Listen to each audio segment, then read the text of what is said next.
CPA Dave Young is back with us this morning. The topic, cybersecurity tips. Dave, let's begin with what people need to be thinking about at all times these days. Expect to be attacked. Yeah, you're going to be a target. Just take that in going in. Is you're an individual, a small business, whatever, you're a target, you have to be prepared and make sure you're ready to, you're doing all the things you can to keep yourself safe. So make sure you have, for example, antivirus software. Make sure it's up to date.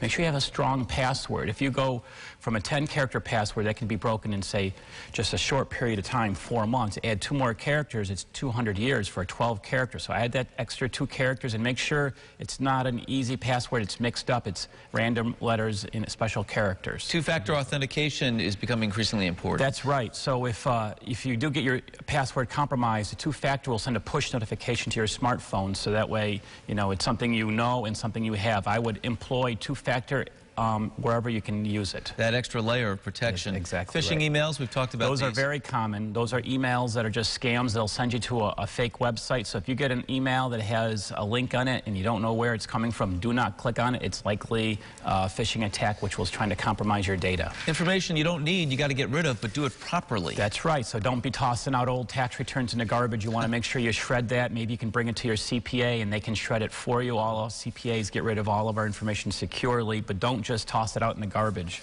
Increasingly be aware of where you're accessing the internet. So if you're on the internet, let's say in a hot spot, having a cup of coffee, that's very dangerous because when you're putting your passwords out, they're going out over the Wi-Fi. If you do access the internet outside of your home network, or even in your home network, you want a VPN. Anything that's wireless, you have to be careful, particularly in the public. Lock it when you leave. Right, so let's just say you leave your computer, even if you're in the office, you want to make sure that, it's not where another person can get into your computer. If you leave your computer, someone could hop right on it. So if you leave it, just lock up so you need to put your password to get back in it. Along these lines, protect your mobile devices as well, That's right. So if you have, everybody these days has smartphones, you want to make sure you have a password on that smartphone. You lose that smartphone, someone's going to have your data, your email, everything. You mentioned data, we'll finish there. Back up your data regularly. All the time. All the time. We see that happen with many people that, hey, I'll back this up.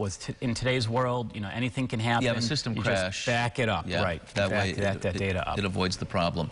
Our time is short. We'll leave it there. We've got a few more recommendations as it relates to cybersecurity advice. We'll share those on our website. Head to rochesterfirst.com and we'll have it posted there.